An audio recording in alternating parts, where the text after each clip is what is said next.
Recently, my team and I have been accused of spreading false information about the actuarial career. Apparently, this person thinks that we make the actuarial career and the actuarial journey sound more favorable than it actually is because we don't want to discourage people like you from pursuing the career. In this video, I'm going to share the specific things that this person disagrees with and let you know why they're just not true. I'm Bria, an associate of the Society of Actuaries and leader of over 400 aspiring actuaries in the Actuary Accelerator community. Now, here at Etched Actuarial, we fully believe in being unbiased. We want to help people get into jobs that they love, actuarial jobs that they love. We never aim to persuade or encourage someone to become an actuary if it's just not right for them. If we did that, then there'd be a whole lot of people going into an actuarial career that they hate. There'd be people trying to get in, but they just wouldn't follow through with it because they're not really passionate about it. And really, that's not our mission here. We see no reason to go ahead and convince people to do something that they don't really naturally want to do. By the way, I fully respect this person and their opinions. I'm really just sharing this because there might be other people out there that have these same opinions and thoughts, and those opinions and thoughts might be holding them back from pursuing an actuarial career where they're going to be able to make an impact, do something they like every single day, and at the same time make a great salary. I really don't want people to decide against pursuing the actuarial career just because they have incorrect thoughts in their mind. So today's video is really going to help break some of those. Okay, so for some reason, this person thinks that we don't believe that actuarial exams are important. Well, first off, we have never, ever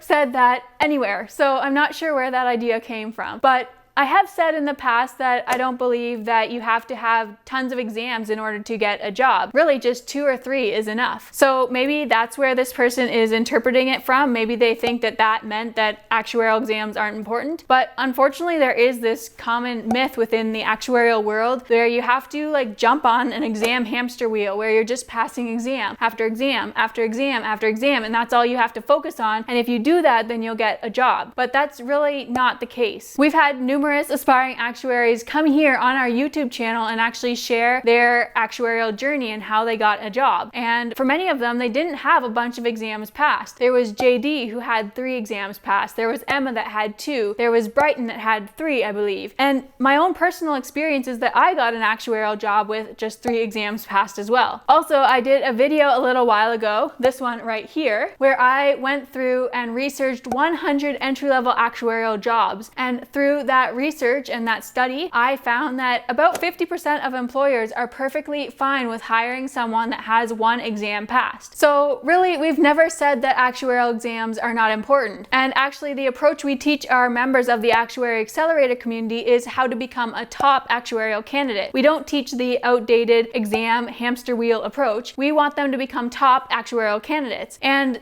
we still encourage them to take exams. They're still really important, so we've never said otherwise. But it's just important that you know that exams aren't everything. There's so much more you can do in order to become a great candidate for actuarial positions beyond exams. And whenever we've said something similar to that, I hope it wasn't interpreted as exams aren't important, because they definitely are. The next thing that this person thinks that we are wrong about is the fact that artificial intelligence will not take over actuarial work. Now, I know this is a common concern for aspiring actuaries. They're worried that they might get AI'd out of a job. I think I just made up a new word there, AI'd, meaning AI will take over their job. Well, first off, in this video right here, I did say that I think it's highly unlikely that the actuarial career will be completely taken over by AI within the next 50 years. The actuarial career requires a lot of unique, one-time decisions. It's very subjective. There's a lot of intuition that has to go into the decisions. And I just don't see AI being able to take over those decisions anytime soon. Think about it for a minute. Would you let a machine decide who you're going to marry? Would you let it decide how to raise your kids? Would you let it decide what house you're going to buy? Really? Let me know down in the comments. If you're like me, you probably wouldn't. And that's the same for most people. You wouldn't let a machine do those things. Those things require a lot of one-time, unique decisions, and really there's a lot of subjectivity in there. Not every single person is going to make the same decisions. So for the same reasons that you probably wouldn't let a machine take over those decisions in your life, why would a company let their whole financial future be up to a machine? The answer is that they probably wouldn't. I can only imagine the regulations that would have to go into that machine. It would be crazy. But that's not to say say that AI isn't going to be used in the actuarial career. Actually, in that video, which I highly recommend you go watch if you haven't, I did say that AI is already starting to be implemented into some parts of actuarial work. And probably the first jobs to go, if it did happen, would be the entry-level actuarial jobs. That's just because the nature of entry-level jobs is very repetitive. And repetitive things are the things that machines can easily take over. It's those one-time, unique decisions that are very subjective and require intuition that are going to be much more difficult to have machines make for us. And one more point here. There are going to be an endless number of things in the future, things that haven't even been invented yet, that are going to need insurance. Like, let's say flying cars, for example. So I think it's really crazy to think that an insurance company would actually let a machine just figure out all by itself, without any human input, all the premiums that are going to be charged, all the assumptions that are going to be used, all the policy features that are going to be included. It's just, you can't even really fathom that, because it's just not technology that exists now. And yes, maybe far into the future that sort of thing will, and insurance companies will accept AI and it will make policies for us, make new products for us, but I just don't see that coming anytime soon. Okay, so the next thing this person thinks is that we downplay how smart you need to be in order to become an actuary. This is something that a lot of aspiring actuaries are worried about. They're worried whether they're actually going to be smart enough to become a fully qualified actuary. And it's a really legitimate concern. It's something that I considered in the past too. In other videos, I've talked about how I failed exams, and that made me question whether I was actually going to be able to become an actuary and be successful. And honestly, I had to think about this one for a second. I had to think back and say, did I ever say that you didn't have to be smart to be an actuary? I really don't think I said that anywhere, but maybe I have. Because really, I believe that if you are someone that is dedicated to becoming an actuary and that you really want to become an actuary, then you can become an actuary. I don't think how smart you are is really going to hold you back. And the reason for that is because you can learn everything you need to learn in order to become an actuary. You can learn the math that you need, you can learn the tech skills, you can learn the terms and concepts that are used in insurance. So if you can learn all that, then it's hard to say that you can't become smart enough to be an actuary. We teach all this stuff in the Actuary Accelerator community, and all the time people are learning it through those courses. So that's evidence right there that you can learn the things that you need to learn in order to become an actuary. You don't have to have this initial level of smartness in order to be able to achieve this goal. Being smart really just refers to the knowledge that's in your head and how you use it. If you insert knowledge into your head through courses like are in the Actuary Accelerator community and through real-world experiences, then you will be smart enough to become an actuary. I got a low GPA in school. I failed some exams. I don't consider myself a genius, but I was still able to learn the information that I needed to be successful in the actuarial career. And anyone can do that. What you do have to be is someone that is willing to put in the work and dedicated to the career. And if you are that, then I'm 100% confident that you can become a top actuarial candidate and get a full-time actuarial job, and then progress through the exams and eventually become a fully qualified actuary. Okay, so after watching this video, I hope that you know I've not been lying to you. I have not been trying to deceive you. Really, I want you to know the truth about the actuarial career. Like I said earlier, I'm dedicated to helping aspiring actuaries get into a career they love. And if they are not going to love the career, then I don't want to help put them there. Sometimes there are incorrect beliefs, like the ones we talk about today, that aspiring actuaries believe. And if they believe those things, then that's what prevents them from pursuing the actuarial career in the first place. When those things aren't true, it means that they're believing something that is untrue, and that's causing them not to go into a career that they love, that they would enjoy, where they can have an impact and make a great salary. So that's really why I do these types of videos, where I'm breaking myths, things that commonly are believed about the actuarial career. But